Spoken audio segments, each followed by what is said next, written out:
things that's happening.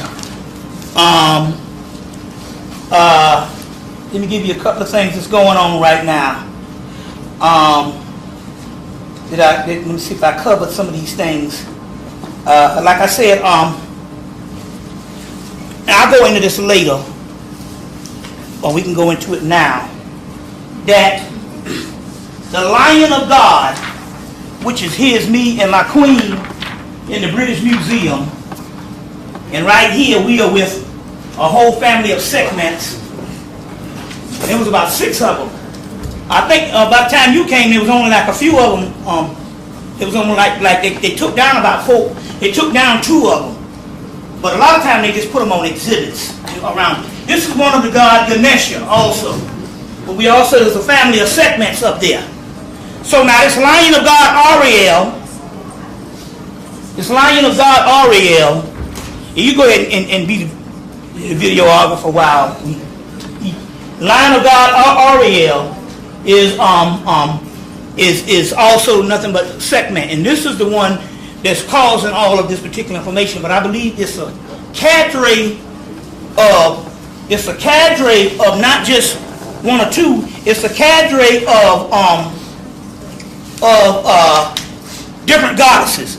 Now, this is the 3 goddesses that surround King Tut's tomb. Isis, Neith, Isis, or Aset, Neith, Neptet, and a goddess named Serket. Serket is none other than Hecate, because Hecate is ruled by Scorpio, and Serket is a scorpion deity. So this is a picture of Serket, and that's Hecate. Now, this is the point I'm trying to make. Is either of these goddesses come as 3 gods, or what they call the 3 fates. The 3 fates determine your destiny. So whenever these 3 goddesses show up, and one of them is segment, this is the 3 fates. And up here is a tarot card that says judgment. And they're judging the people down on the ground. And if you notice, they're in a circle like a tornado. Okay. When the 3 fates come, they determine the judgment. Now, there's 3 fates. There's the triple goddesses. And there's also these different lion. It's the lion. Let me see if this is the right one. Yeah. The lion, the cow, which right here is already taking up one part of the Egyptian triad. You got the lion, which is segment, and you got the cow, which is Hathor. When she comes out as a powerful energy, but her ferocious side is segment. So what this does is what we're seeing now with, you got those particular 2, then you have the goat. But there's a text called The Destruction of Mankind. In The Destruction of Mankind, you can get it in E. Wallace Budge's book, From Fetish to God in Ancient Egypt. We'll give you the whole text of Destruction of Mankind. E. Wallace Budge's book, The Legends of the Gods in Ancient Egypt, also records the destruction of mankind. You can also get it in Miriam Litchum's Egyptian literature. Miriam Litchum's Egyptian literature, volume 1 or volume 2. Or you could probably download The Destruction of Mankind. It's an ancient Egyptian text. And in the text it talks about how these men were plotting against Ra, and Ra sent out his fierce deities to destroy mankind. So he first sends out Heru, and she does her damage, but she's a goddess of love. You see what I'm saying? So she's going to have a little bit of limitations because she's going to come to her sense. But then, when she didn't get the job done, they sent out the goddess Sekhmet, which is the goddess of destruction. And she was about to destroy mankind. And what they had to do was to fill the field of reeds of this field. They had to fill it full of liquor. Not liquor, beer. She drank the beer, got drunk, and thus she aborted the mission. So this is one of these, but if this particular text might be something they're talking about now. Because one other thing too. One thing that opens the third eye, we're going to get into a whole lot of stuff that opens the third eye, is barley. And that's beer. Now what I have learned about the whole beer thing is this. The sister down in Atlanta, Sister Ella, helped me to this a couple of months ago. That they said that they had done, they analyzed beer to try to find out what beer is the closest to the beer of ancient Egypt. And they had concluded, because that's the one you want, the one that's the closest. They had concluded that Coors beer is the closest, one of the closest beers to ancient Egypt. So there's Coors Light. We ain't talking about light. We're talking about Coors beer. So get you some Coors. And this is not necessarily for, enjoyment. This is to open the third eye. We're going to get into a whole lot of stuff and a whole lot of fruits and a whole lot of things that open the third eye. And one of them, should I give it up now? Give it up. One of them that opened the third eye, and you're going to have to hold me to this, because I'm going to have to explain this. Eating pussy. Now,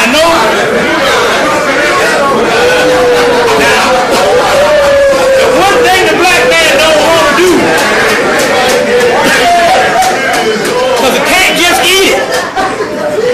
You can't just eat it. Because you don't eat it thinking you please a woman.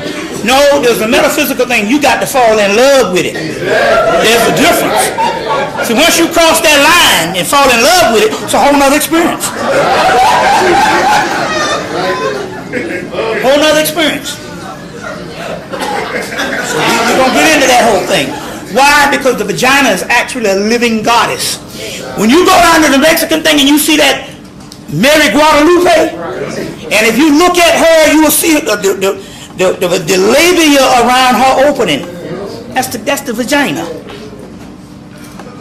So you front on the goddess, it's an entity, and it knows when you're just doing it to please her, or when you're in love with it. And that's when you get the jewels.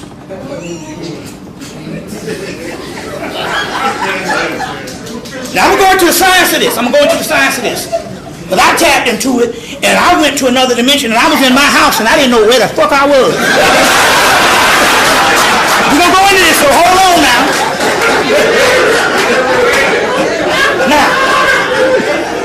But before we do that, we'll go back to the Lion of God. Because Ariel, let me get Ariel. Hold on 1 minute. Hold up now. Let me get one other thing. We got a lot of this stuff to cover. You all right? Yeah. All right. This is the dictionary of angels, including fallen angels. This is the definitive text, Gustav Davis. So all of the angel books is written off this one book, done from the 1960s. Now, let me explain this angel thing, because I know, we just shook off Christianity. You're going to find out that you can't leave nothing. You're going to have to go to the Bible. I'm going to get ready to give it to you in a minute. I got to get my gum. You're going to find out that you can't leave off nothing. Because there's stuff, like I say, you're going to have to go to the Bible for some stuff. The Quran, the Bhagavad Gita, whatever holy book. Don't throw a holy book out. The book ain't got nothing to do on how the religion fucked you up and treated you. Because there's other translations up in there. Okay? Don't throw the Bible out. There's got some stuff up in there if knowing how to read. It's like teaching you the secret of walking on water if knowing where the rocks are.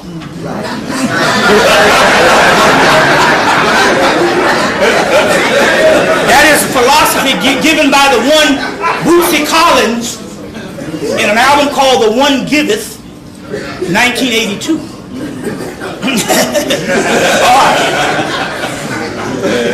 Teach you the secret of walking on water if knowing where the rocks are.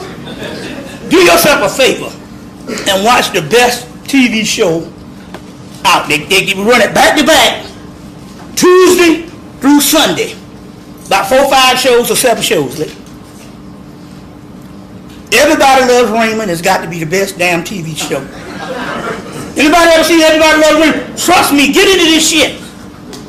Because this family thing here transcends race. You know people like this. Just trust me on this. Go to TV Land starting at 9 o'clock, sometime 10, and watch Everybody Loves Raymond. Because them Italians now, which ain't nothing but niggas. And watch the shit that go on in... Anybody, how many people ever saw Everybody Loves Raymond? You hadn't seen it, and get into it. This show is so powerful until they took it and they made a version in Russia and all parts of Europe and stuff. You see what I'm saying? So that's the best show on TV right now. I'm talking about if you want to get into some serious pathologies, narcissism, idiosyncrasies, psychosis, watch Everybody Loves Raymond. Everybody got somebody like that in their damn families. You see, so you're going to find one of them. See, my grandmama was Marie to the 25th power. So my Marie is married to my grandmama. You see what I'm saying? You know, and I grew up rich. You see what I'm saying? Didn't know the luxury of not having. You see what I'm saying? You know, and I grew up real wealthy in a town of 6,000, and pathology didn't escape us at all. You see. Now, let me go in. I want to read this Ariel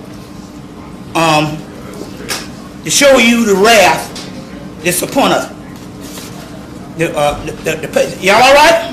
Yes, Ariel, meaning Lion of God. That's Sekhmet.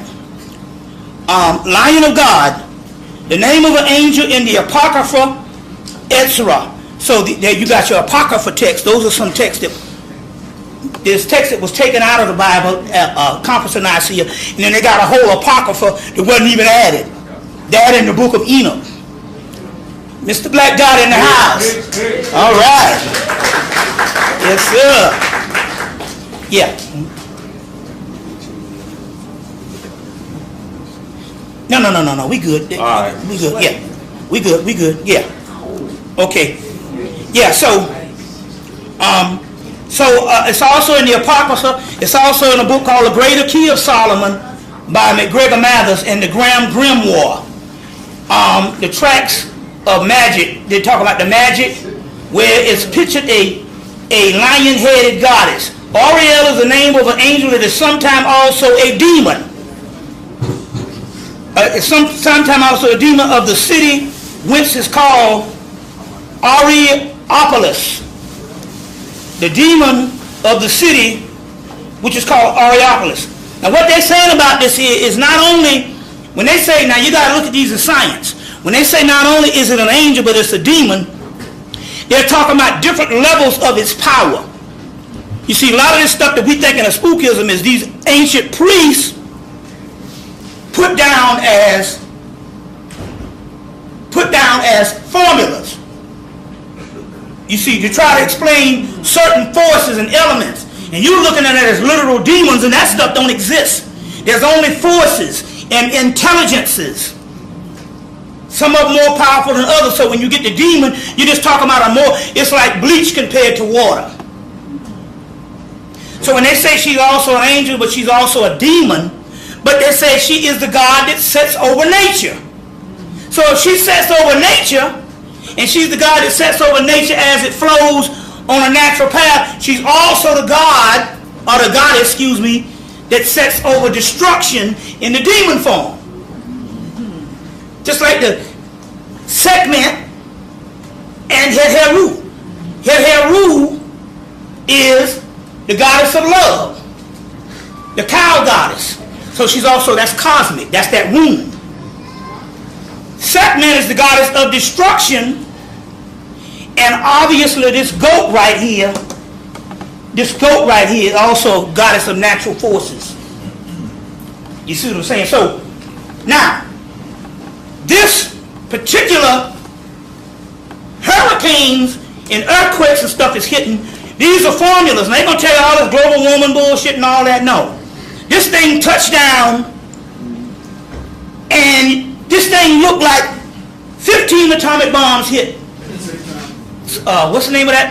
Joplin, Missouri, and that the other towns in Tuscaloosa. You see what I'm saying? These are the wrath of the goddess. Now, what happened in Alabama?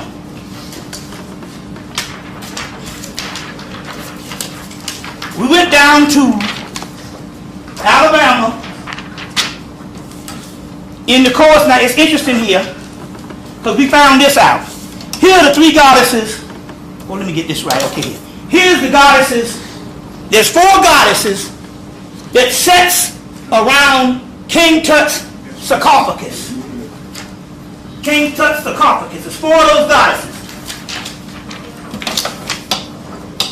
This is the sarcophagus, and they guard the sarcophagus.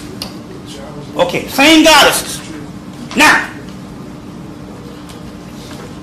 they never show the four goddesses together.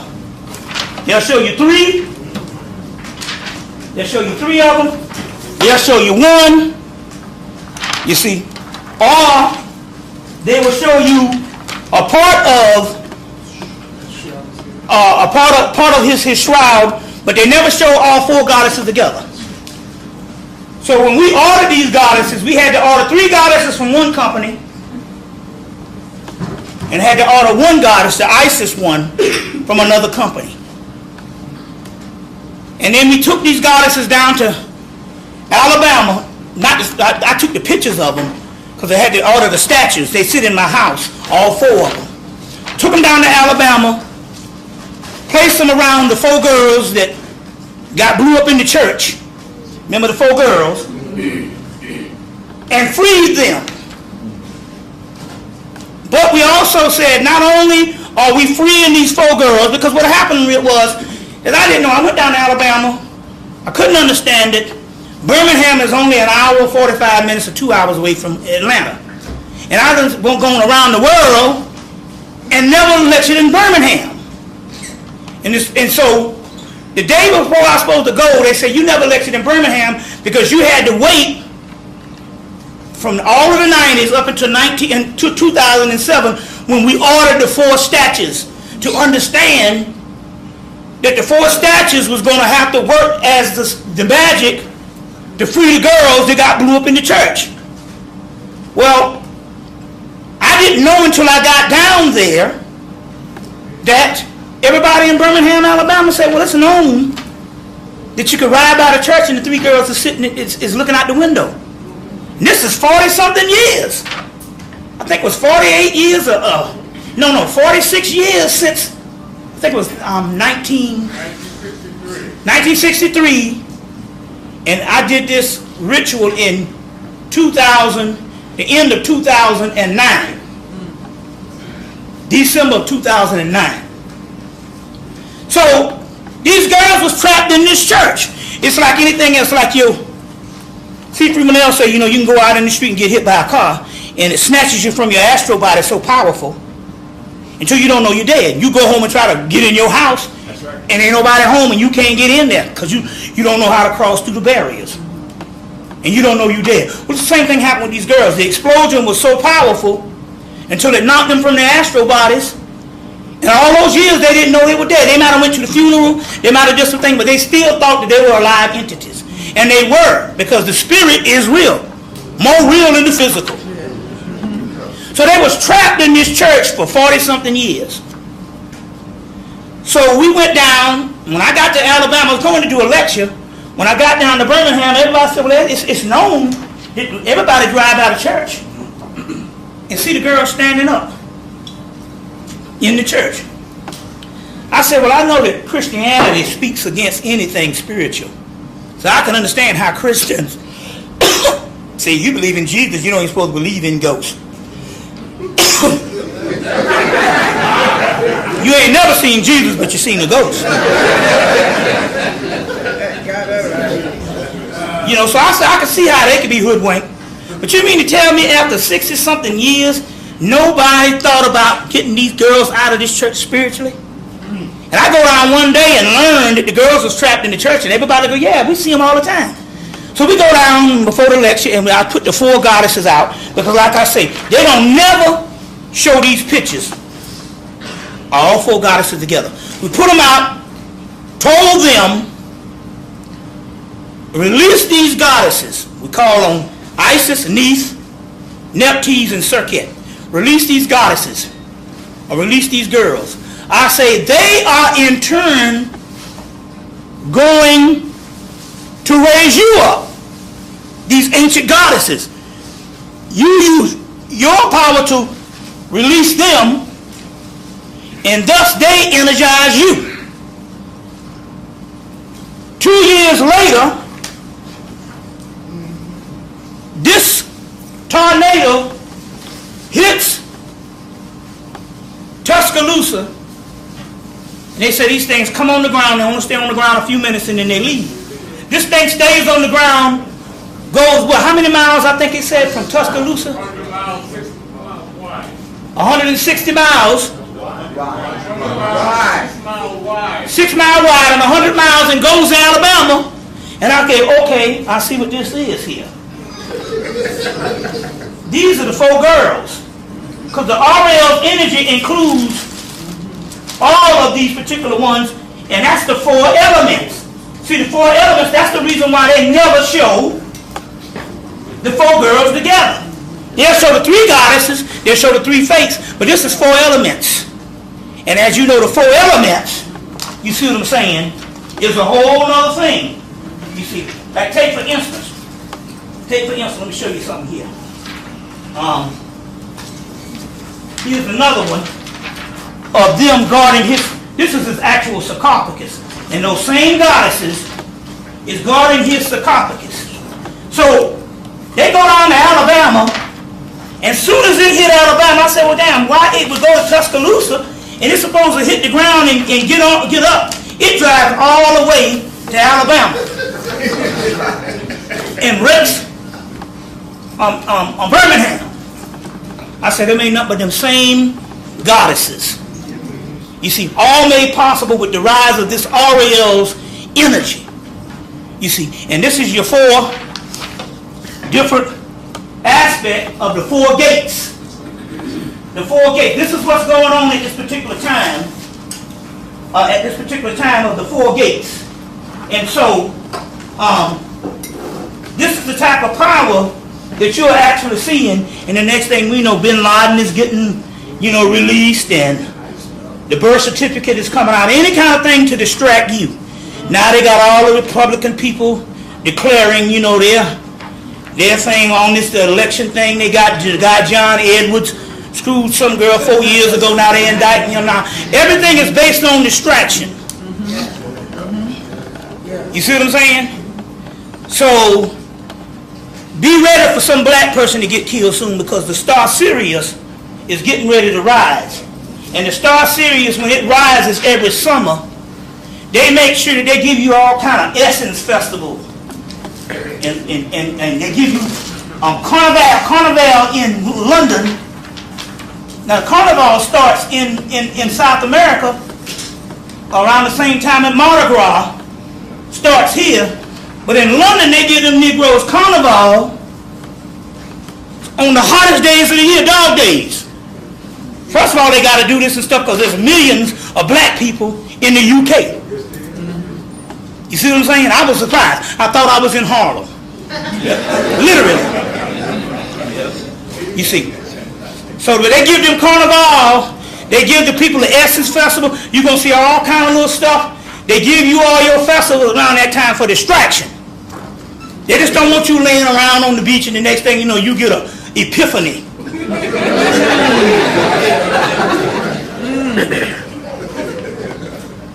You see? And get an epiphany. Let me give you an example on how genius we are.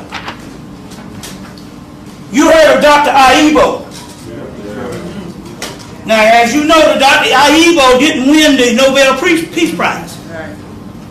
But that didn't stop them from putting him on his own television show. Yeah. There's a show called Eureka. Anybody ever heard of it? Yes. Eureka comes on the Sci-Fi Channel. The first show, they tapped into tachyon energy. That's the purple disc that I'm wearing, which is also one that opens the third eye. You see, we got these for sale here too for the people who want the purple disc. So they tapped into the Nikola Tesla's tachyon energy on the first show. But the guy who was messing with the tachyon energy created a wormhole that was getting ready to suck all of the earth into it. So this little disc that I got around my neck, they showing you on it how powerful this thing is if it can destroy the earth. So the first thing they do, they got a little autistic black boy. And they got the best scientists in the world, and they trying to close this gate to save the earth, and they lose him because the guy who opened up the wormhole, part of the equations, got blown up when he got blown into another dimension and opened his wormhole with the tachyon energy. So what they had to do, there was a little black autistic boy that writes equations on the ground, and they brought him into the lab, and I think he's 11 at the time. They brought him into the lab, and he's trying to figure it out, and he can't get it, and somebody said, oh, lay the black boy down on the ground because he does his equations on the sidewalk. They laid it down on the ground of the lab, and he figured out the equation to stop the doggone black hole from killing the whole earth, or the tachyon energy from sucking the whole earth up. You see? Little black boy 11. Then, on one of the shows, the 11-year-old boy figures out the unified field theory, which is Dr. Aibo's thing. So what they did, they used the same little autistic boy. He figures out the unified field theory. Thus, they tell the story of Aibo in the Eureka, and you can get all of the Eurekas on box sets. That's how you have to do now, so you can get all the stuff. But the top scientist there is played by Joe Martin. He's the grown person, and he's also black. Also, Sally Richardson is a top scientist and everything else. You see, you know her when you see her. So, the point I'm trying to make here is that they tell the story of Dr. Aibo in the actual aspect of the show Eureka. Now, let me give you a couple of other things right quick here. The brother Ali Muhammad, in one of his lectures, I think his first lecture he did for Azariah, and he was talking about how that when the black woman it was almost impossible for her to have sex to get pregnant through a white person, because the body would put up an antigen, which is a virus. But after years of breaking down, she's able to get it, but in so many words, there are antigen and a virus. He is right. But this one thing that he didn't realize was the great scientist that made this possible, that there was a virus on the earth that she couldn't get pregnant for, was also one that put it there, that one day when she was able to get pregnant for it, would also change the DNA. I try to explain this to you. Get into it. So in so many words, he proved my theory right. Was this: in studying alchemy, there's only one royal art of the ancient Egyptians, which everything is broken down. And alchemy is the study of not only precious metals in the universe, the outer universe, but it's also the study of the precious metals and the DNA and everything within inside of the human body. In so many words, as Dr. Richard King had put it, the study of melanin. Now, in the study of melanin and in the study of alchemy, alchemy is designed to do one thing: take something original and make something new out of it. New out of it. They understood that in the future, to make something new, they had to take an original person, and the original line of people is a perfect specimen to outfit or to occupy a certain couple of thousand years or millions of years of the occupation of humanity on earth. But they also knew, based on humanity has several stages. There's the caterpillar stage, there's the cocoon stage, and then there's the metamorphosis of the butterfly stage. The caterpillar stage was our history as Africans, our indigenous people around the world.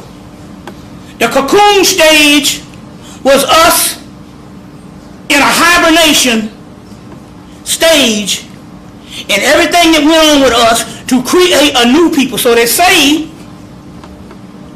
in Kabbalah, in several things, that humanity had two stages thus far. The baby stage, or the child stage, which is just the basic human stage, and we did the greatest things we could as the child stage. Then we had the young adult stage, or the teenage stage. You know, teenage stage is a lot of wild shit, trying to figure out what it is that's going to eventually be the adult stage. So they said at this particular time, humanity has only had a child stage and a teenage stage. The adult stage is yet to come. In Kabbalah, it's called Tikkun. In Egypt, it's called Mayat. See, Mayat is not only a group of laws that we use in the baby state, but Mayat is also a formula of something to make a new person. Now, if you have the original person that is perfect to occupy the entire earth aspect of when we were at our height, then you have the teenage stage or the cocoon stage where all crazy shit come down. Within that teenage state, something has to be produced to make us a new people. And that is the white man. The virus. The antigen. So in one way, it is right based on nature that antigen or that virus, at our first stage, it was impossible for you to get pregnant by that virus because you were at a stronger state in your original indigenous state. Yes. Then you go through a cocoon period, a period of chaos, where it is possible for you to get pregnant by that antigen or that virus, but that virus was created to make a new people. Thus, the result is African Americans. African Westerners, you say the Caribbean and all of that. African diaspora is completely different than Africa original. Now, that means that in so many words, this person was either created by nature, because we got two aspects of that. We have the Ice Age, people getting trapped in the Ice Age. And those people getting trapped in the Ice Age are more black than you think. Then you have the ones that was a hybrid creation. And we got evidence of both of them. Hybrid creations on the temple walls of Seti I. You see what I'm saying? Also in the Hermetic text. Our biggest mistake is we made another man. out of the Egyptians on world. But we also have the two cradle theory, ice age, people getting. So we have a two type of history of this European. Either way, either nature created this virus on one level of history, or man or the high priest created the virus. But the virus had to be created to make a new people. You say, why to make a new people? Because our original self was not our ultimate creation. It wasn't what we were supposed to ultimately do. We were supposed to go to other levels. You see. So he is right, but he proved what I've been telling you a while back, that we in the diaspora got all the bloods of all the races in us, plus the original. You see what I'm saying? Thus makes it possible for the DNA to change. So when Barack Obama said change, he was right, including his own DNA and the DNA, you see what I'm saying? You see, of change. Because if we were supposed to be the original Africans, wouldn't be no reason to fall. We already had that. We had prophecies, like I said, 5,000 years that said we was going to fall. And if you got prophets to say you're going to fall, if you weren't supposed to fall, you would make right so you don't fall. The white man do it all the time, but they call his defense. He's so scared that he might not be here, he'll spend $1 billion on defense in one day. Just to make sure he round them all. So we could have done that. You see what I'm saying? Because at the time when we was writing these texts, we didn't have no enemies in the world. So my point here is that we had to go to a series of process of what's going on now, and all of this stuff comes to, no matter how emotional we get, a lot of this stuff, our plight was to make this new person. Well, so I just want to piggyback on what this guy was saying. Yo, y'all gonna have to close that door. Yeah. Okay. Let's deal with this. I want to deal with this right quick to break this mystery of Mary Magdalene. Break this mystery of Mary Magdalene. Now you should know by now, if you do your studying, and we can give you enough bibliography to help you on your way to understand that there was never a historical Jesus. There was a mystical Christ that was turned historical by the Romans. You see what I'm saying? And before it was the historical Jesus, it was Horus, Mithra, Shiva, Vishnu, Krishna. Everybody around the world had that. Okay. So one is a usurping of that. I tell you, we're going to finish this and we're going to go to a break. How you want to do it? Yeah. Okay. One is a usurping, then we're going to come back because I got a lot to get into. A lot to get into now. So if there's no historical Jesus, who is Mary Magdalene? Who is Mary Magdalene? Okay. Let me explain this to you. This is a picture of the god Shiva when he makes his transformation. And all of them make a transformation. Your transformation, we talked about the ultimate transformation, is you had two things that happened. You had this androgynous being that was split in half, and one made male, one made female.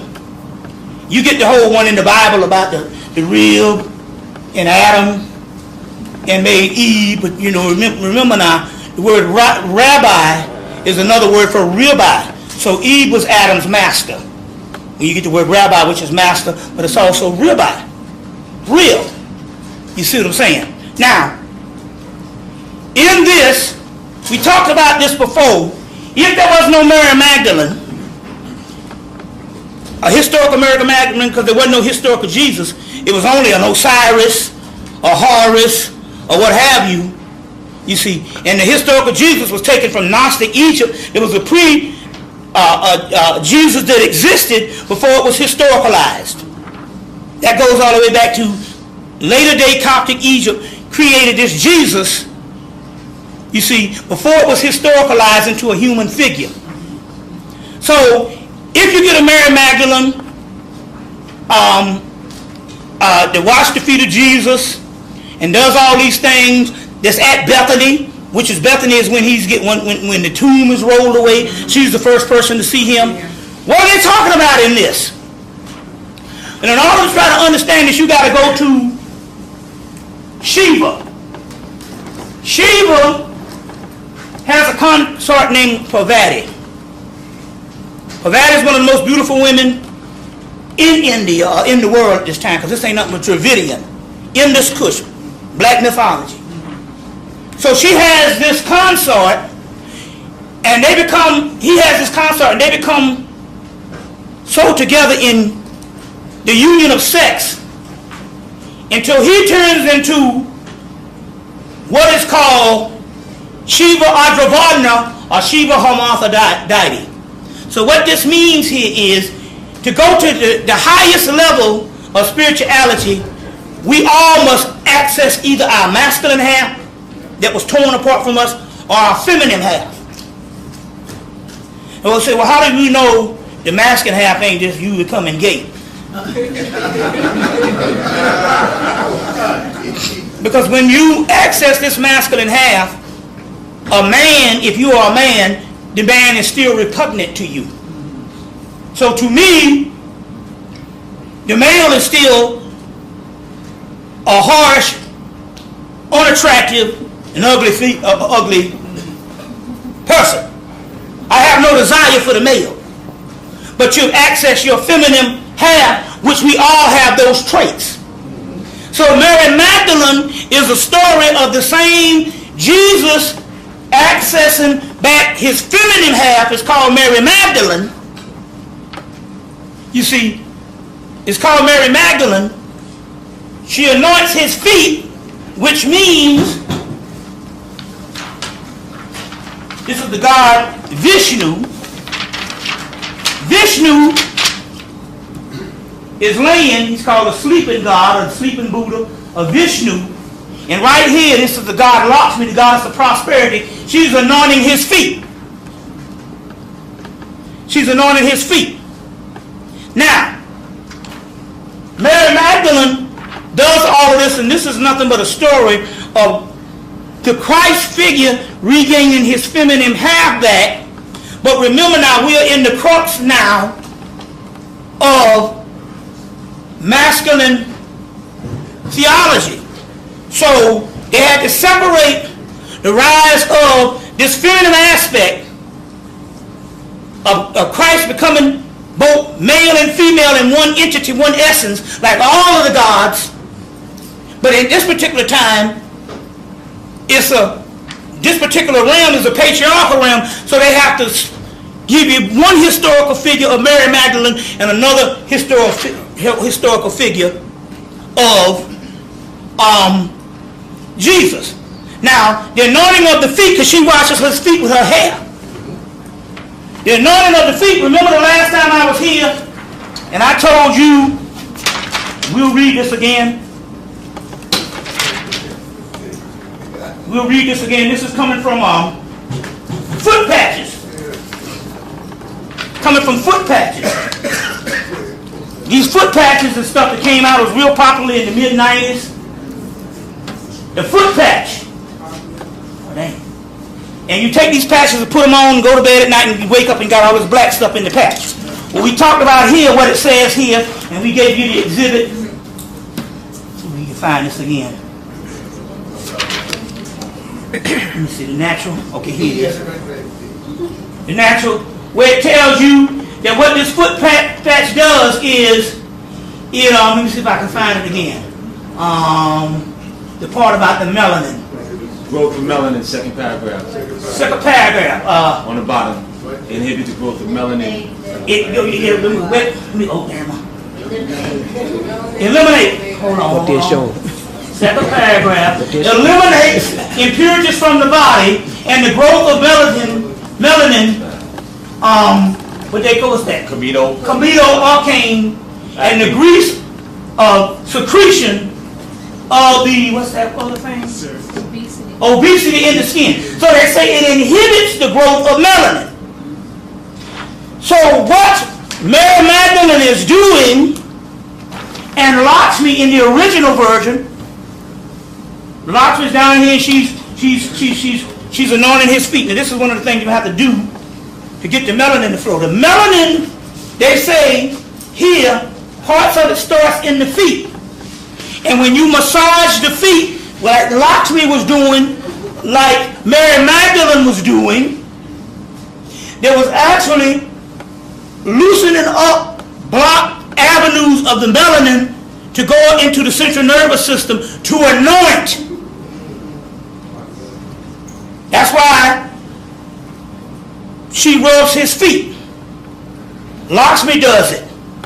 You see what I'm saying? That's why she rubs his feet, because there's parts of the melanin that settles in the feet. Y'all all right? Yeah. Okay. When we come back, I'm gonna give you another part. One I found in Brazil. I'll give you the name of this thing. The book Vera Stanley Adler's book. Is it Adler or Elder? Vera Stanley. It's called Finding of the Third Eye. Adler. Vera Stanley Adler. Y'all don't leave, you're going to get the punchline. I mean, at least they go, yeah, man. This is some important shit right here. Y'all holler, man. I know you're hungry and all, but damn. Listen. In Vera Stanley Adler's book, Finding of the Third Eye, she mentioned that somewhere in the future the third eyes would open. Edgar Casey said sometime in the future that there would be an avatar called John Pineal that would come, and he would be a world teacher. That's the pineal gland opening. And Nostradamus, in some of the texts that's still in France, said that in the 1990s, black people in America would come into their own. Yeah. Now, we do see a result of consciousness of the last 20 years, but the masses are still dead. Yeah. All right. I'm going to say something here and show you what was one of the deterrents. There's been plenty of deterrents, but I went to school with a brother named Maddox Moore, and in the 1980s, he used to have a semi-fro. And I said, well, you know, you got a fro now. This is the fucking 80s now. We wear high top fades and shit, you know. But he used to travel around the world with Jesse Jackson. Now, whatever Jesse was, him being on the inside, he knew some shit. He said, Jesse said in the 70s, in the mid-70s, there was a conspiracy. The United States government said the Afro has to go. He said, and from about 5 or 6 years, they worked diligently to destroy the Afro. And we must ask ourselves this question. Who invented the no-lie relaxer? Was it black scientists or was it white scientists? We must ask these questions. Now, if you got a relaxer and you conscious, you here obviously you was more advanced. You came to the planet and wasn't nothing going to stop your consciousness. So don't worry about you. But we all come at different levels of consciousness. And then all of a sudden the answer came, just like this thing that I showed you, the foot patch inhibit. Everything comes, but sometimes stuff got to come out of the country. There's a henna in the hair. The henna is called, get the name of the henna. People put henna to dye their hair. See if I can get the name of this henna. And I'm going to paraphrase what this on the box is. It's called Surya henna, S-U-R-Y-A. Henna, Brazil. And in this henna, it says all what it does, the different natural coloring and stuff.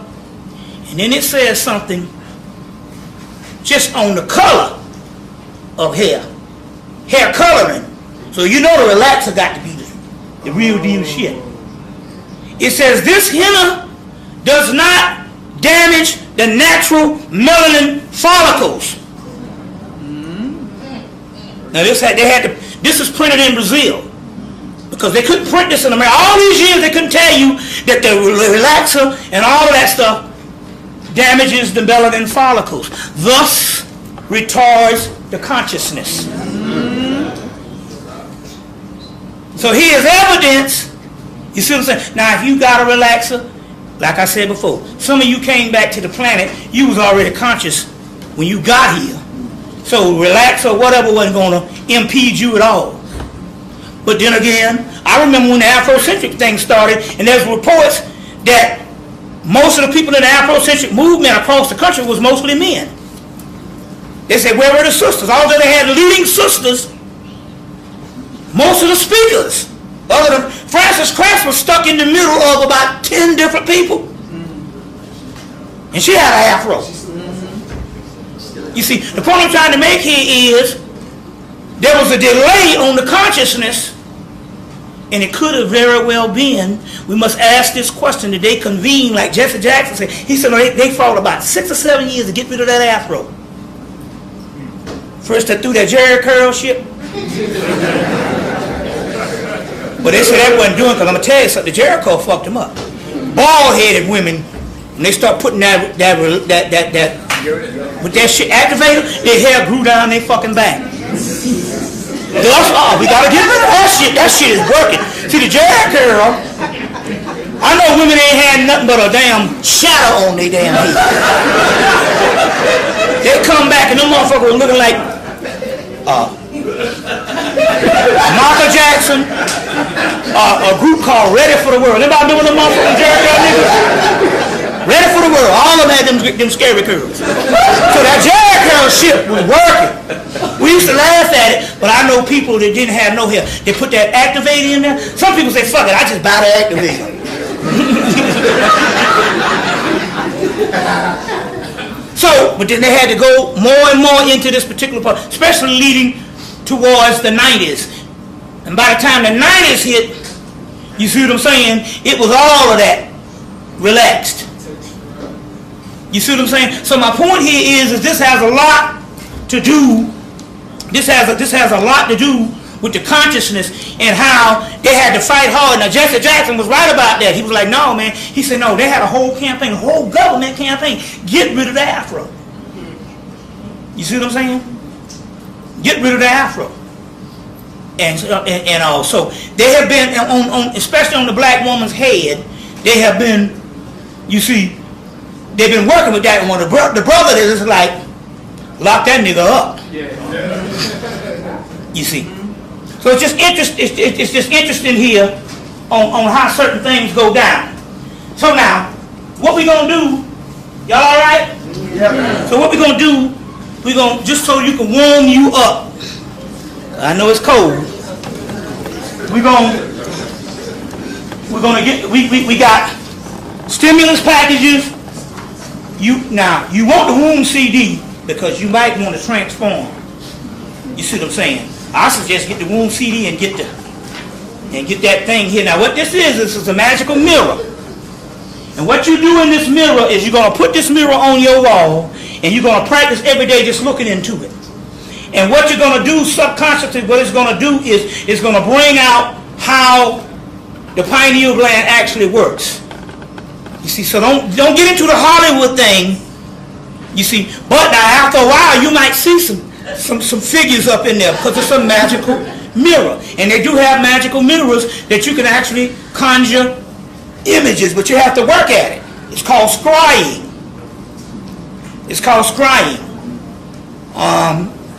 There's one book that's in print. There's one book, Beginner's Guide to Scrying. What's the guy's name? It'll come to me in a minute. But there's another one on scrying, a whole book on scrying by Cassandra Eason.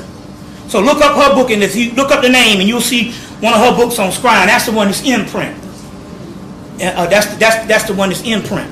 So there's another. So scrying is looking at crystal balls, looking at magical mirrors, and all these different devices and these images. This is real deal science. I also call it used to scry. What used to scry? Yeah, Nostradamus. You see, that's how he would get the visions and stuff like that. This is the same one, but this one is put back to its original thing with the imagery around it and the Eye of Heru. So, anybody interested in getting one of these, we're going to do that too. This will also come with the third eye ritual. With the third eye ritual that you can invoke at times. So we have that. We got this purple disc. We got the stimulus package. The checks. We got the checks.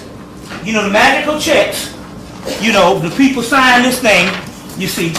And I just want to say this one thing. Like I said before, this is the magical check with your guardian angel. It comes with the check, the guardian angel. You sign this thing. This thing is working. And as they said, as of Friday, this economy is getting worse. Now just remember, when you deal with the checks and you deal with these things, a lot of time prosperity might not come in monetary. It can be monetary, but there's all types of prosperity. And the angels might be done hook you up, but you just didn't know it and stuff because you still looking for somebody to pay you out some cash like you closed on a goddamn house. Or you got your income tax back. You see what I'm saying? So we got that. We also have the Ganesha CD. And the Ganesha CD brings prosperity when you play it. You see when you play it. You might play it and somebody might call and say, yo, come pick up this money. I just wired you some money. See what I'm saying? You know, somebody might say, yo, man, my EBT card came in and you want to go down to the farmer's market? I'll break you off for 100 of this shit. Have you bought food lately? Shit, that's a blessing. You see what I'm saying? You see that's a blessing. So so what we're gonna do is we're gonna go to a break. That's 678-358-1055. We're gonna go to a break, and then you people that want to get this magic mural, this stuff works. You know, people want to get the, I got something for you, whatever the deal here is. Come on up and stuff. So now we're going to go to a break. What's that, brother?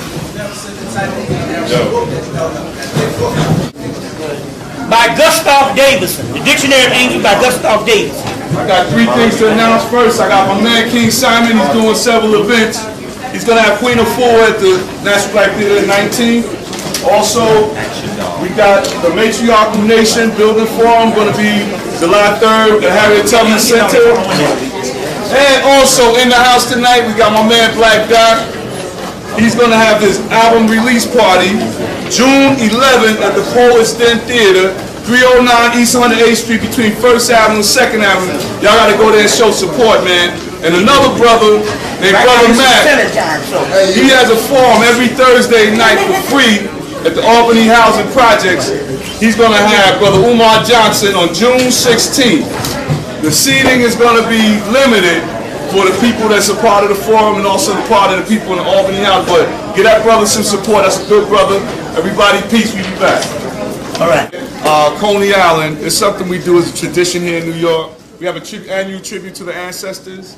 And I'm encouraging anyone who can make it to go. It's something to give honor to the souls who transitioned during the Middle Passage, and also to uplift us here right now. So that's going to be at Coney Island at West 16th Street. It says the instructions are to wear white or African clothing and bring an offering. So it starts at noon. I think it's noon until sunset. Starts at noon though. So y'all come on through and support that. It's at Coney Island, West 16th Street. So with that, I'm going to bring y'all Brother Bobby Hemmitt. All right. What we get ready to do now is do a series of things that open the third eye, foods and activities that opens the third eye. So let me see if I can indulge you. If we can see what we can do here. See if I can find the right information. First of all,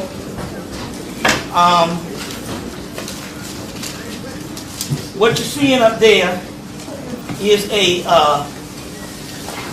goddess by the name of goddess by the name of Pambajira. And so what Pambajira is she's a promiscuous deity that has been shut down for ages of the Judeo-Christian science, but survived in South America. She actually survived as Oshun, is actually who this really is a form of Oshun, but she's also in what is called Macumba and Candomblé in South America. And so they sell these dolls, and these dolls, they always show this naked black woman lifting up her dress. Lifting up her dress. Let's see if they got a better one in the new book. They'll show a series of them. So what I'm going to do is if I can find a picture in here, what I'll do is I will put it on the camera, and at least you could have it in the camera. But like I said, the name of this book is called Kelly E. Hayes is a woman. The name of the book is called Holy Harlots. So how could a harlot be holy? You know, so let me see if I can give a picture right here, and you can zoom in. These are different statues they sell in South America. And they are venerating the promiscuous, the whorish woman. I would like to say that other than to say prostitute, because that indicates just doing something for occupation. I'm not talking about that. I'm just talking about a woman in the neighborhood that just like to get her freak on. Now obviously, let me explain this to you. We're so separated from the original environment and the original world until when we hear of practices thousands of years later, it sounds alien to us, because we have had organizations and we have had whole governments to come in and to reverse the view of some of the most powerful energy on the planet. So in so many words, now Aleister Crowley in their OTO organization says, the scarlet woman, all power is hidden.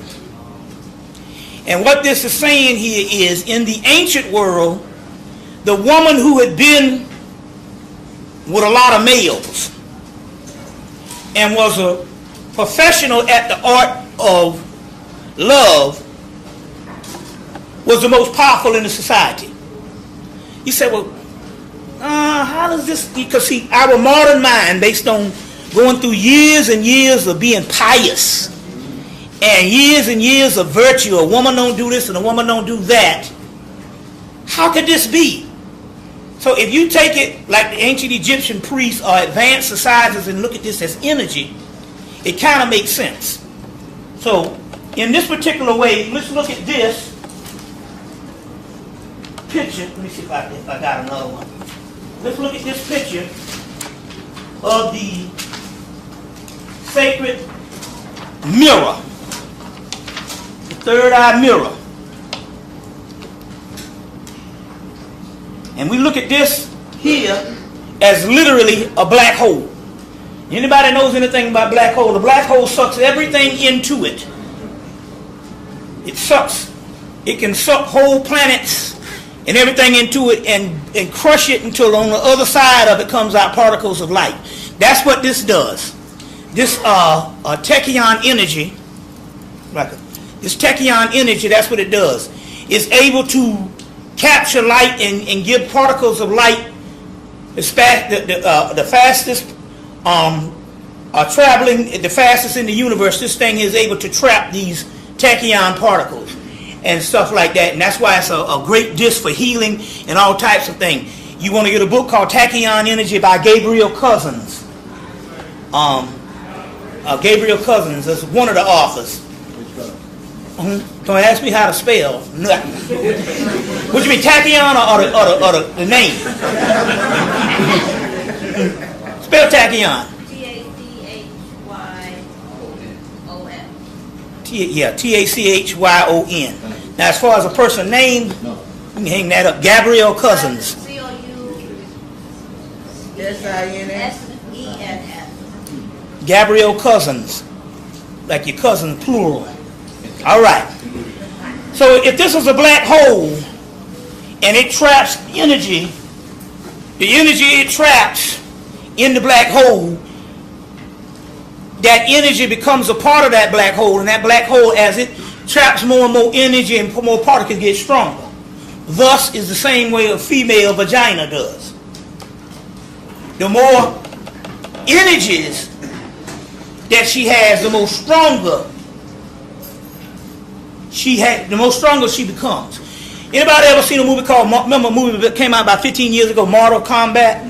The first one, and the guy was trapping all the souls and stuff like that, and he would become stronger and stronger. Well, that's the same thing. That's the same way it is. So when the early church came and they were trying to suppress this female energy, the first thing they had to do was turn against all of these holy harlots, because all power was given to them. All power was given to them. And so we're talking about a tantric and a sexual energy. A tantric and sexual energy, and all the power was given to the scarlet woman.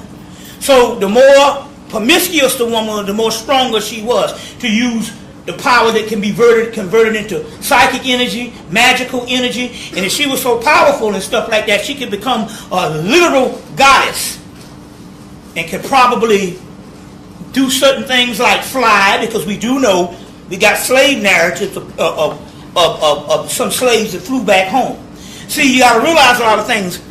Even Malidoma Soulmate talks about this, and other people talk about this, that we had all these magical powers in Africa, but as we got older, as thousands of years, like Dr. Ben said, we didn't fall, we just deteriorated. So those magical powers, when we lost the ability to understand them, some of them were preserved by certain families.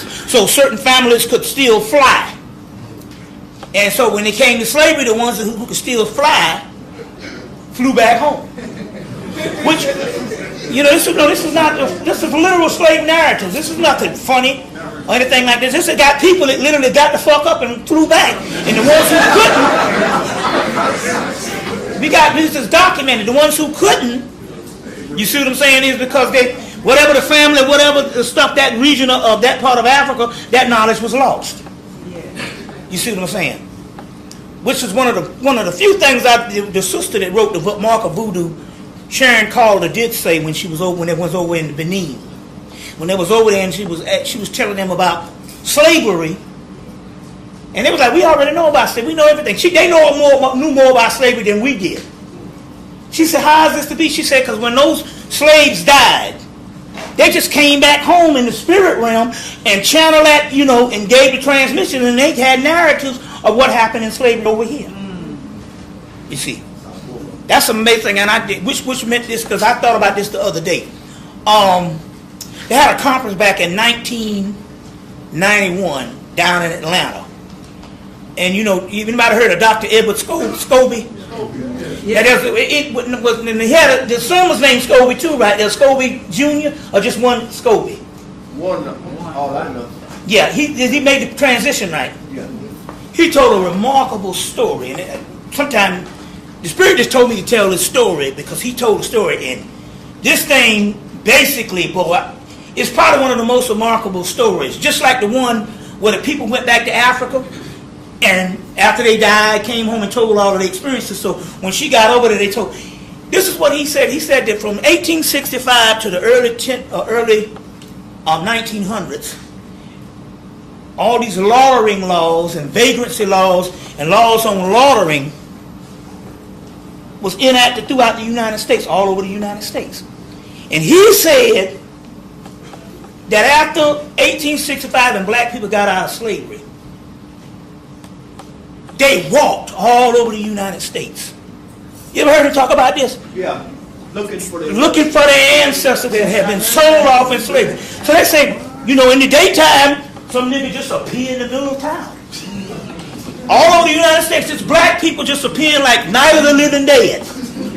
And what they would be doing is they would be looking for ancestors that were sold off in slavery. Yeah. And as a result, the white man put out these laundering laws and these vagrancy laws based on these people walking the damn earth all over America looking for their ancestors and looking for their not ancestors, but they kinfolks, their husbands, They children. You see what I'm saying? Yeah. And so you talking about they don't need to make no horror movies in some kind of aspect or some shit you made up. We done went through all kind of hell. Now, going back to this holy harlot thing, to try to understand the power and energy. These women who would have multiple men could gain enough power, you see what I'm saying? So they were almost like superheroes on what they could do. So when the early church came up, and this is years after the mystery system, especially when we started going into the Judeo-Christian era, which led to Christianity and ultimately Islam, which is the ultimately suppression. But that's just an overt way. But Christianity was just suppressed it the same way. You got to realize that there's a book called "A Harlot at the Side of the Road." Harlot at the Side of the Road came out in the late 90s. The Harlot at the Side of the Road. And basically this book just chronicles all of the stuff in the Bible. They talk, like I said, talks more stuff about the female and the harlot than it does the devil. All these stories of Jezebel, all these particular stories. And so, in so many words, in this era or certain time, the governments of the world are the latter day ones, not Egypt, especially not Greece and Rome, which were black cultures, because you had the Roman vice. They was you see. But even going down to the Constantine and all thing, a lot of these xenophobic cultures, that became the number one preoccupation, was to enact in the scriptures the shutdown of this woman and her powers. So this, and it's interesting because it's hard for us to imagine now how could a great whore be venerated, because we don't remember a world when that was. It was so long ago. You see what I'm saying? It's so long ago. But if you just take moralism out of it, which is a code of laws based on governments, ain't got nothing to do with no God. You see what I'm saying? Some say, and if you really read the scriptures in these ancient texts, what we call a creator was a form of creation. And it was like a cosmic explosion. It created in one big bang, and what we see now is all of its creation, but the actual entity spin itself out thousands of years ago. And the only God that is left now is us, who have all the power that creates the God that we want to worship. That if you turn that around, look for nobody but yourself. You see what I'm saying? Look for nobody but yourself. And even with me, who went up in a war with the gods, the only way I was able to survive is I knew that my soul was just as old as theirs. You see, so them wasn't nothing but a bunch of niggas, some fucking cousins. You see what I'm saying? With an attitude. You see what I'm saying? We're the only gods there are. You see, that's why they have to kill us on every show. Every sci-fi or something, or any kind of show, they got to kill us and stuff, because that's the sacrificing of Osiris. Now, to try to understand this, because it is kind of hard, we done had years and years of religion, you see, to try to understand this concept that you would put yourself back in an ancient realm. To try to understand this, there was a show called Firefly. You could either buy the box set, or it comes on either the Green Channel, the Science Channel. Sometimes it comes on the Ovation Channel. Get that show, Firefly. You can get the box set because it only lasted one season. So you can probably buy the whole box set, the entire season, for very cheap. But in there, they had a courtesan woman on the ship, and she would go around and she was venerated as royalty. So in Firefly, courtesan means she was a woman of the art of love and these multiple men, but she was venerated as a royalty. As a matter of fact, the only way you could get to, and this is way off in the future, after the return, only way you could get to royal people and noble people, you had to be hooked up with the courtesan. You see, So they're trying to, and it's the same woman that, this is the woman that played in V, the last V, the leader. This is her back in the early 2000s, when she was a little bit younger. But to try to understand this particular information, I just want to say about that particular power, and we're going to get back to that in a few minutes, after we go to understanding, let me show you how some new angels pop out.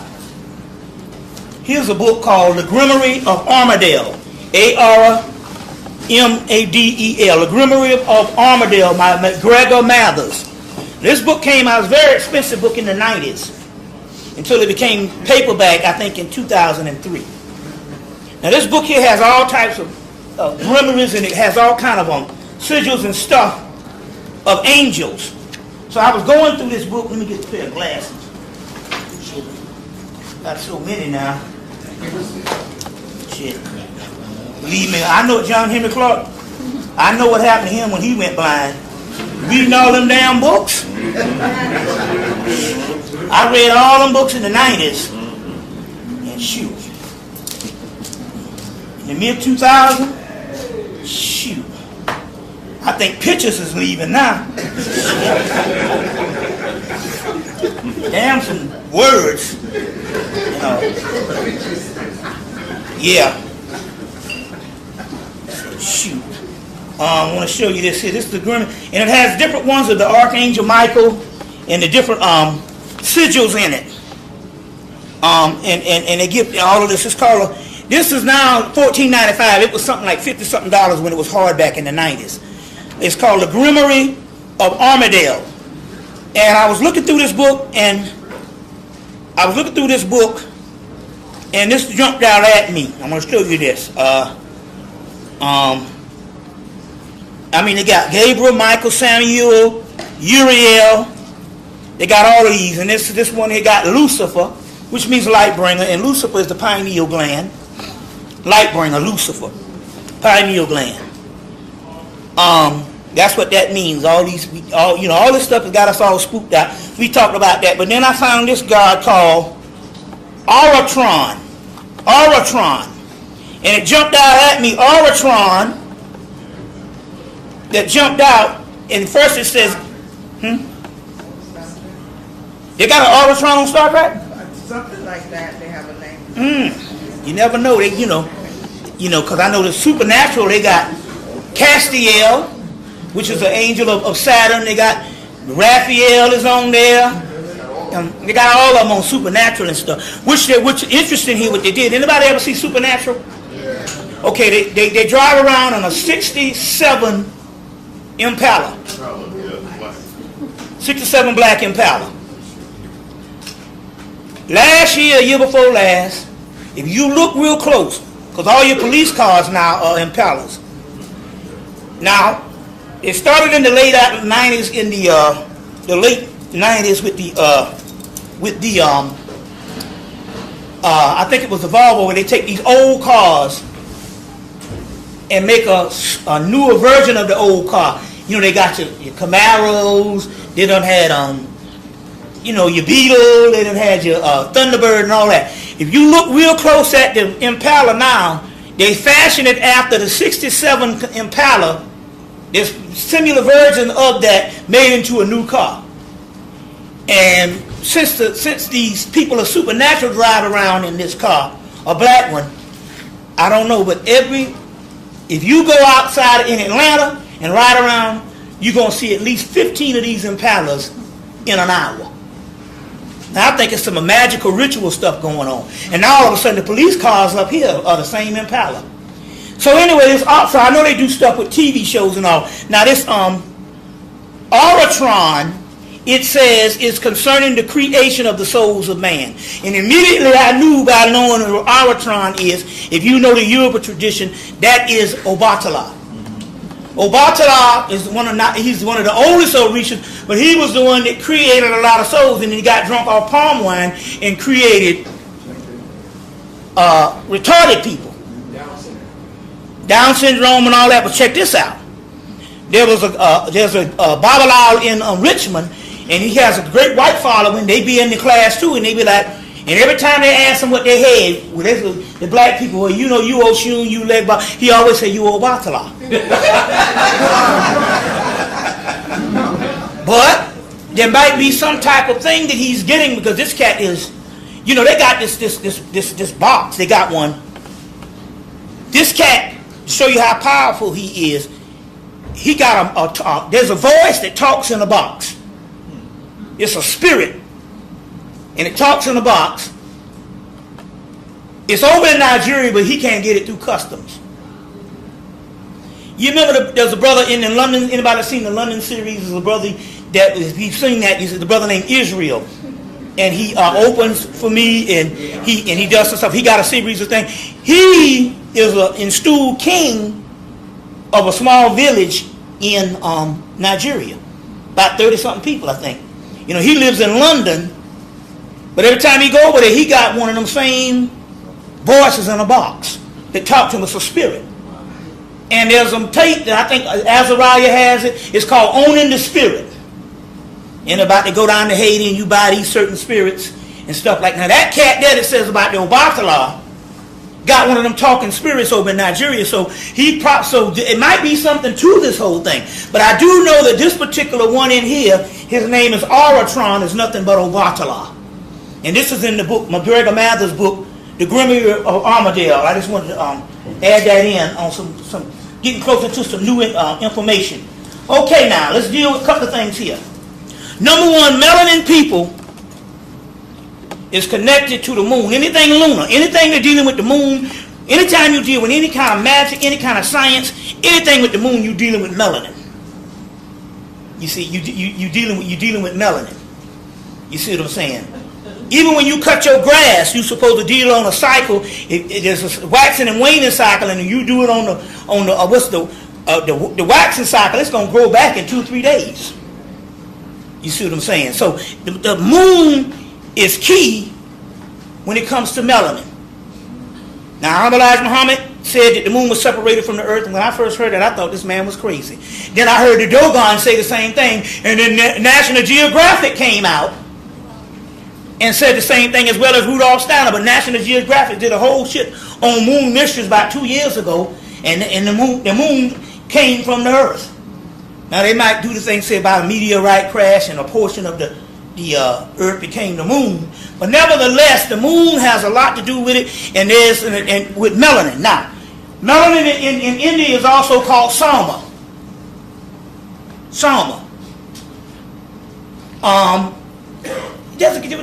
Bossy said there's a book by Robert Cox. You know the name of it? It's this book out by Robert Cox. He talks about the whole Sama also. And melanin. Now, well, he just talked about alchemy and Sama. Anytime you hear the word alchemy, they're dealing with melanin. Sama is a word and thing. Sama is a plant in India, but Sama is also called king. And they say one has to have Sama in his blood to become king. Sama is not only a plant, but it's also melanin. Anytime you hear the word Sama, that's melanin. The whole wars of the gods. If you get the Rig Veda is one of the oldest texts. They rarely talk about human function. They mostly talk about the wars between the gods, and the gods is always fighting over Sama, melanin. You see, Sama is a god, but he's also a lunar god that has a lunar race from Sama. All this is talking about is melanin. And that whole wars that was fought over melanin. This Sama. That's the whole, they got an entire Rig Veda, one of the oldest books in the world, and that's what they're talking about, the gods and Sama, and the fight from the sacred Sama. And the devas tricked the demons out of their Sama. Obviously, you see, and they became humans. But they were an older class of deities, but now we have all the Sama in us, because it's a new type of Sama. It's a new type of melanin in us. So it's going to raise up any kind of way. But anyway, there's a whole lunar race. They're talking about melanin. You see. And so we're the lunar race. But anything dealing with moon, with the moon. There's moon spells. It's a book called Moon Spells. I can't think of the woman's name. Just remember, you can either author the name Moon Spells or a book called Moon Magic, DJ Conway. Now that's a masterwork. Moon Magic, DJ Conway. Remember on the Blog Talk I did a protection ritual of segment on the Blog Talk? It was a ritual on segment I did on Blog Talk, and so your magic segment behind you, protecting you and to tear out the eyes. I got that out of the Moon Magic book, DJ Conway. Everything you want to know about the moon and the gods is in that book, DJ Conway's book. So they got just anytime dealing with the moon and dealing with activities around the moon. Madre de la Luna is a moon goddess. Anytime you're dealing with that, you're dealing with melanin and stuff. So just remember that. You see that werewolf stuff, the moon, all of that, the lichens, that's all about melanin. You see what I'm saying? Vampires too. They call it the Dracula particle. Now, melanin foods. One is called lecithin. L-E-C-C. Lecithin. Lecithin. L-E-C-I-T-H-E-N. Write that down. T-H-I-N. Lecithin. Wheat germ is a melanin food. Barley, beer, cores. Get you some cores. Get you some cores. Remember now, I know some women don't like, it's an acquired taste. You know, you go to the army or you go to college. My roommate, a beer was his breakfast. You see, I mean, he couldn't function until he had a Budweiser. You see, and it wake his ass up. Alcohol, period, has something to do with melanin. I'll explain that too in a few minutes. So, barley, beers, vitamin E, alfalfa, connected with melanin, chamomile, connected with melanin, water, naturally connected with melanin. Other melanin foods, cherries, blueberries, grapes, grape juice, no sugar. Get the Kadim. That's the Jewish one, Kadim. They sell it at Walmart. You know, tart cherry juice, black beans, pussy. Okay, now let's go back to we talking about eating pussy. Now, you can do two options. You can do it with your Johnson, your dipstick, your tallywhacker. You can do it with that. But a faster way to get it in the bloodstream is going to the Y. You see. Now, like I said, as long as I got a face, you got a place to sit. All right. Now let me explain the mysteries. The reason why they had to shut down the feminine energy, because they located and they knew where the goddess lived. Your vagina is literally a goddess. Now let me try to explain this to you. You as a person that you know don't exist. You're nothing but a series of events that don't exist, that's put on by a dream of your soul. So your soul is what exists. Your ego is your false self that say that I exist. You see, that's why the Egyptians, you see, they snuffed the brain out, but it was the heart, because that's where the true soul, seat of the soul, is the heart chakra. You know, somebody want to get that?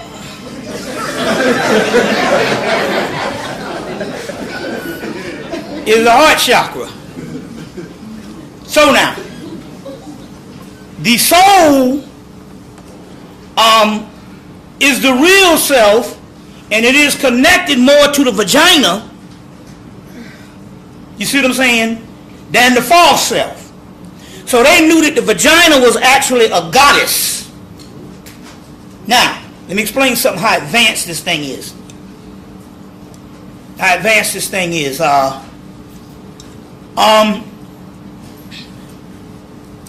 now, if you shaved around your vagina, it's so advanced until what it does is, as long as the pubic hair there, it sends to dump whatever toxins or whatever out into the pubic hair.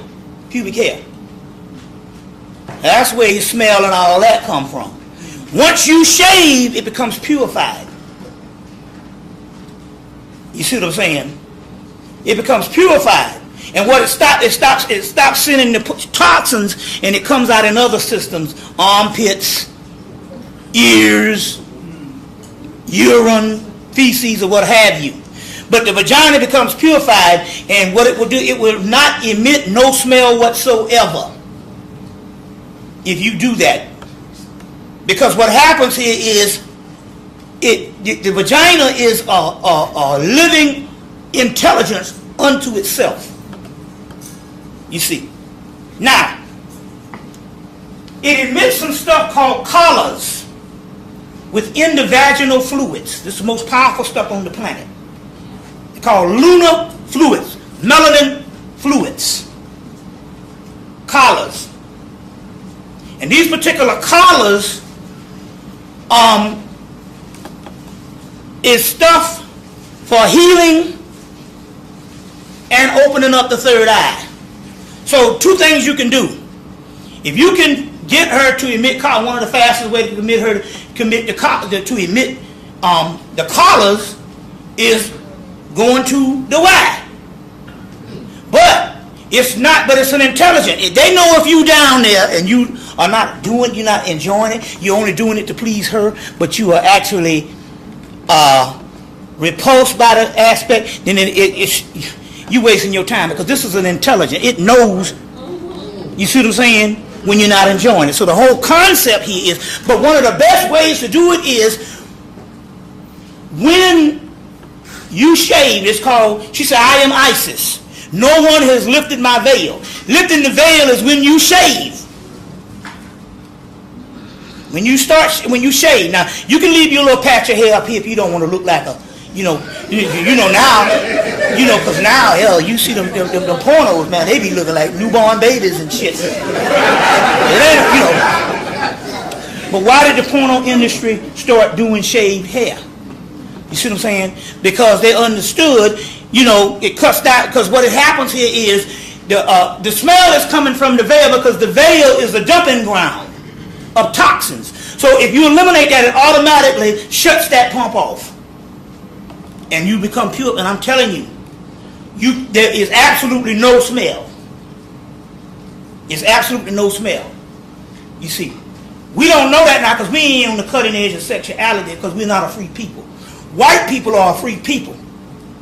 You see what I'm saying? So therefore, they explore things and they're exposed to more things than we are. And we're not free for the simple fact that we're still in fundamentalism and we're still in all kind of idiosyncrasies based on slavery. You see, despite what they are and crazy what they are uninhibited and stuff like that, because they're the ones that rule the world, so therefore they define what freedom is. Whereas our freedom is defined by religion, defined by family, or defined by neighborhood. You see what I'm saying? But but as far as their freedom is something else. You see. So I'm on the plane. Black woman step up to me, white woman step there, white people, oh God, oh that's nice you got on. Black girl, she the flight attendant, she goes, is that a bug? I'm scared. Is that a bug? Because they got more exposure. You go on the job, all the black people wearing crosses, all the white people wearing arms. You see? You see, so my point here is exposure. And so whenever we see this stuff, we say, oh, that's freaky, that's crazy, or whatever and stuff like that. We ain't exposed to nothing. And what it is they have studied the ancient art of Tantra. They've studied these particular things. So they know, You see what I'm saying? That all that stuff we invented. It's just like the whole thing when it came down to oral sex, as far as, you know, we thought that was a white invention, but what we didn't realize is the British conquered India in the 1800s or whatever, or 17, late 17, 18, I don't know, it was a minute, and they got a hold to the Kama Sutra, and it became a popular book in India. So they saw them going down on each other in the Kama Sutra. They started doing it. So when we saw white people, we said, well, white people invented that. No, the Africans invented that shit. You see what I'm saying? So now, so the key here is when you approach this great goddess and you fall in love with this goddess and you enjoy doing it that way. You see what I'm saying? And this is not nothing that you got to prove. No, I'm talking about it's a letdown if you don't do it. As a result, you become in sync, and then she starts emitting these collars. So once you start emitting these collars, you can have sex with the tallywhacker, the dipstick, the Johnson, and if she's emitting these collars, just flowing, the penis absorbs it. But when the penis absorbs it, you can't give it away by ejaculating because it all goes out. So what happens here is you start learning how not to ejaculate. Ejaculation and orgasm is two different things. Women orgasm, men have to learn how to orgasm. Two different neurological functions. You see, after a while of not ejaculating, you start orgasming, and ejaculation becomes a letdown. It becomes a letdown. It's just that we train as a child because we come from an ignorant, not black people, but just the Western person. We follow him. Just like we only use 2% of our brain because he used 2% of his brain and he rules the world. So he's got us on a 2% thing, and anything beyond 2%, they say you crazy. Let me give you an example. I had a niece graduate high school this past May, and these high schools now, they have it in the big Georgia Dome. They have it in the football stadium. 2 or 3 schools schedule the same day and stuff, you know. And you can tell this is the age of all these names. Bonquisha, Aisha, you see what I'm saying? Travante, Dante. I mean, so they had it in the Georgia Dome. And where was I going with this? I don't want to lose my... 2%, yeah, the 2%. Okay, I'm coming. There was something really good connected to this. There was something really good connected to this and stuff. I'm going to have to come back to it. I didn't let that damn Bonquisha motherfucker. The toe out. Anyway, it's going to come back to me. Huh? Yeah, my niece, she graduated, but it was something that happened in the Georgia Dome. It'll come back to me in a minute. Huh? No, it wasn't that. It wasn't that. Let me go back to this tantric thing. Okay. Let me go back to this tantric thing. Once she starts to emit these collars, these lunar fluids, and you don't ejaculate, what you start doing is how you create a makeshift vagina, not in the physical sense because that can't happen, but as far as the way energy flows, is when you start, when you put your arrow, that's what Oshosi, the arrow, Rama, the arrow. You see what I'm saying? These particular ones, when you put your arrow in, or your sword, you see, what happens is if you don't ejaculate, what starts to happen here is Because what she is, she sucks in. She's negative, not in the negative sense of what you think of it. ACDC, negative, positive. Your arrow is positive. She is negative. So she sucks in, and if you ain't careful, she gonna get all of your energy, all your essence, all your sperm. Okay. So now, if you learn how to not ejaculate, your penis starts to suck in. Just like the vagina. And what happens here is it starts to suck in collars, because the vagina knows when this person is trained and is not ejaculating. So you start to suck in the actual collars. And these particular collars that that sucks in, what happens here is it's this force of energy. And so, like I said, and this wasn't even by the oral thing, this was just by regular sex, but it was so used to having the non-ejaculation, to what happened was, after she left, didn't ejaculate, I was in my house and I didn't know where the hell I was, in my own damn house. I didn't know where I was in a whole nother dimension. You see what I'm saying?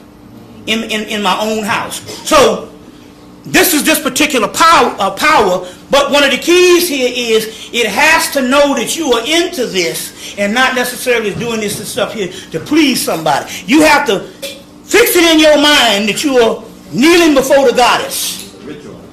Yeah, it's literally a mentality. It's literally a mentality. Now, how the woman benefits from this on the melanin thing is the man not ejaculating. Then what starts to happen here is this. You with a mate. You've been with this mate a while. Everything down here has its seasons. And when the shit burn up, it burn up. You know what I'm saying? Yeah. You'd rather go eat some ice cream than to do it. Especially, but if you stop ejaculating and you taking her essence, and she's giving her essence, because she's the source and the fountain of youth, and the pool is built up. She is the source of all this, so you can't deplete her. And you start to take her essence, and what happens here is this. You will not be able to keep your hands off each other. Because the only reason why you know how you get mad at her after you bust your nut, you be like, you don't want to touch her. Right? That's because she got your shit. You see. So this is another part of the melanin. You see. So these collars. Now the thing about it here is that not even just the oral sex, just being with a woman sexually, even with your dipstick, that's been with a lot of women, with a lot of men, been with a lot of men. That's one of them Freudian things. That women shit got in there first. That might be another lecture in another time. Because us porno people, that shit is on there. You go right ahead, baby. Shoot. How you think a lot of black men get turned out? She come over, white girl. She come over with her girlfriend. 2 for 1. Next thing, this nigga gone. I'm serious. How you think I'm telling you some mysteries. How they get? You say, what is the secret? This white girl. The white girl bring her girlfriend over too, and the girlfriend look better than her. It's on.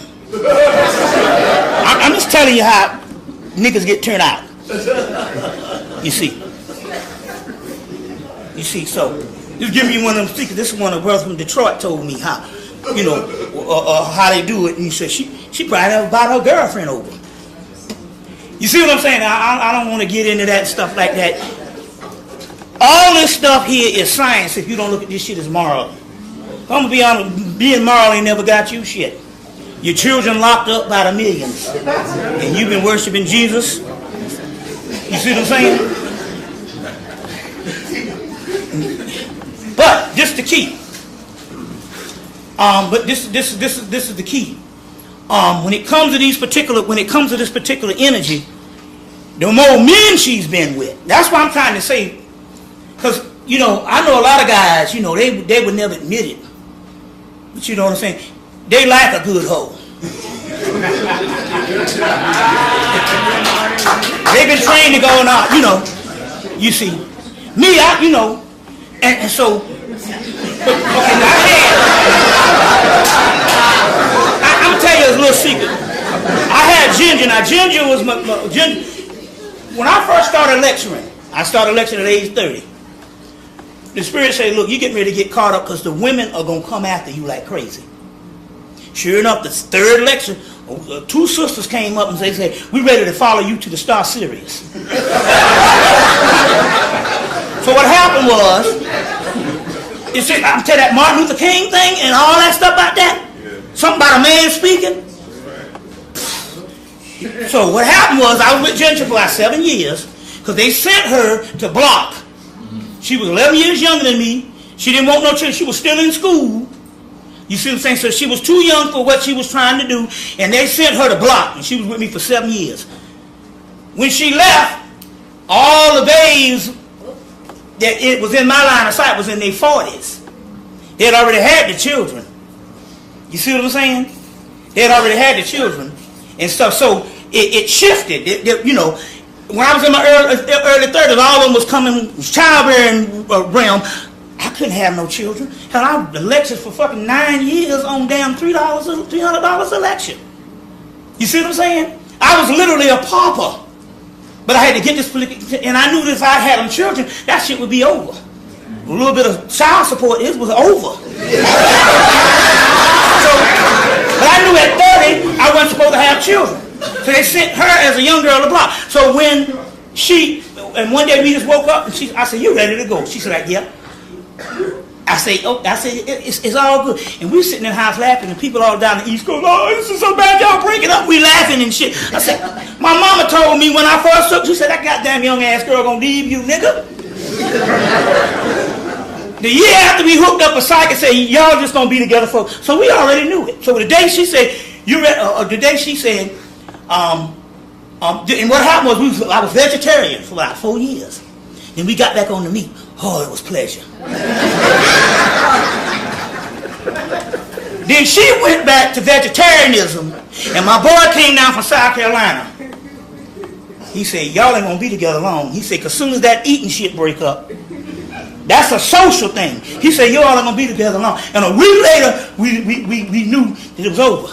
So, I was in that realm of the 40 plus. I was 38. Going 40, I turned 40, so all of them was 40 and 50. Now, they was out of the childbearing thing. They was out of the childbearing thing, you see what I'm saying? So, we used to get together, and this is when I knew something. We'd be in bed, and the question was, because see, most men don't want to hear this. Like Chris Rock said, how many men you been with? She said, well, two? I guess that's how you raised. They don't want to hear that. My desire was, well, how many men you was with? And the higher the count, I was most fascinated. Then I met up with one that had been with over 50. I had met with one that had been with over 50. And she gained the most power. Let me tell you how powerful she is. She got access to the heaven realm. And so gods like Legbar, Baron Samdi, they come and screw her on a regular basis. You know what I'm saying? On a regular basis. And stuff like that. Why? Because she had raised herself. See, here it is that the Spirit telling you to be promiscuous, to be shut down, chastity. But yet the ones that has gone to that particular level of promiscuous is up there with the gods screwing. You see what I'm saying? You know, and so all she had to do was get on some lingerie and lay on the bed, and here they come. All the gang. All the ones that tell you not to have the sex. They partying down. You see, so I'm just trying to say, I'm trying to give you some concept on these things. If you look at these things as energies and not moralism. You see what I'm saying? And not moralism. You see, real powerful information. If you look at it that particular way. But that's one of the ways to do this type of thing. But Another, so for the man also to be beneficial to the woman, if he don't ejaculate, then she gets the benefit. Let me tell you why. Once you enter into that and you become that vampire, like Dracula, and you suck in them energies, the love, every last one of them you be with will be in love with you for the rest of their life. Because you have sucked in a part of them, you see what I'm saying, and you didn't let it go. Because what happened is so many ejaculate, you start hating the person. But that stuff that you suck in, those energies, they're in you for life. So they're in you for life. So these people be in love with you for life. You see. So I had a hiatus about 4 years between Linda. You see. So it's Ginger. Then it was about 4 years between Linda and between Linda and all. And in that particular time and stuff like that, I mean, it was real powerful. But now Linda is deadly. You know, she's the kind. You know, she's actually one of them Hecate figures because she's Scorpio. Hecate is Scorpio and stuff, you know. So she is a demon, you see what I'm saying, in the particular aspect of, let's put it this way. She wanted she was supposed to get, I don't know what it was, they told her to get some kind of, I don't know if it was ice cream or something. She went to the supermarket and didn't get it, and then got mad and a tornado happened. You see. So she's a Kali type figure. You see. So because you know like that and stuff. So you know but you know with me, but I wasn't that kind of person anyway. If I got with a person, I didn't really mess around. You see what I'm saying? Even between my other previous one. But that little hiatus in between, you see what I'm saying? And if she didn't come, I was going to put a whole nother crew together. And she came and stuff like that. But so there's cycles when you do certain things. But we had to learn about these particular energies and stuff like that. But they be in love for life. You see what I'm saying? Because you done pulled, you got a part of their essence in you for life, in the cells and stuff like this. So there's a whole sexual ecology going on. You see what I'm saying? And a lot of that has to do also with melanin. You see, it has to do with melanin. Let's go into a little quick question and answer. I'm going to say this here part 2. This book here, Embodying Osiris. Now, I came and I produced a book back in 99. It was a pamphlet on how to eat black people or how to get their energy.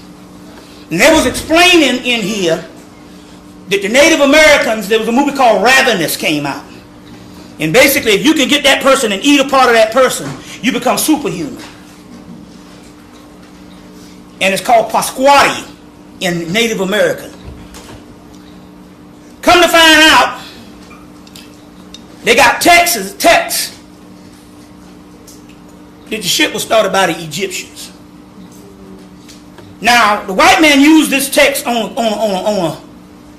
they used this text and flipped it around.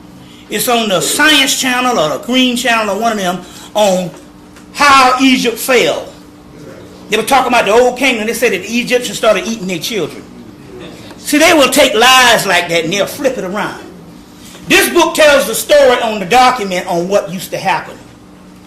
That the pharaohs, at a certain time around Pharaoh Pepi, they had to outlaw this military practice. This book is called Embodying Osiris by Thom, that's T-H-O-M, Thom, T-H-O-M, F period, Calvalli, C-A-V-A-L-L-I, Thom F.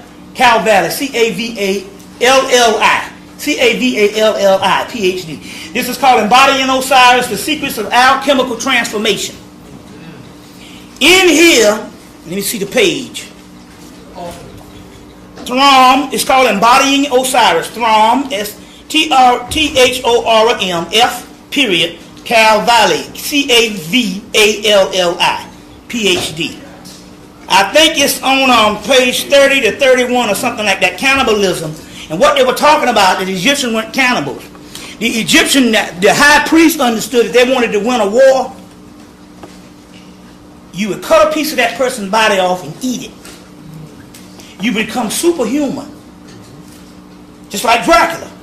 Where all this shit come from. And you can win the war. We don't know, but maybe that's how the British took the world. There was a book out on, this book tell you all the stuff on how to rule a person. How you take a person's essence, they tell you how you go to church, get a person to singing and praying, and you get all that energy. Yeah. You get all that energy from them people. You go into their core. It's a book called An Age for Lucifer. You got that? An Age for, I don't know the author, but they go into all this stuff how you teach.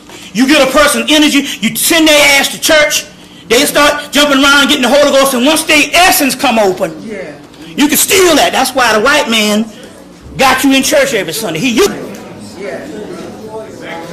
Yeah. didn't take your money, put it in his banks, and won't give you a motherfucking loan. Sporting events and all that. There's a book called An Age for Lucifer, and it tell you how to damn rule the world by taking people energy.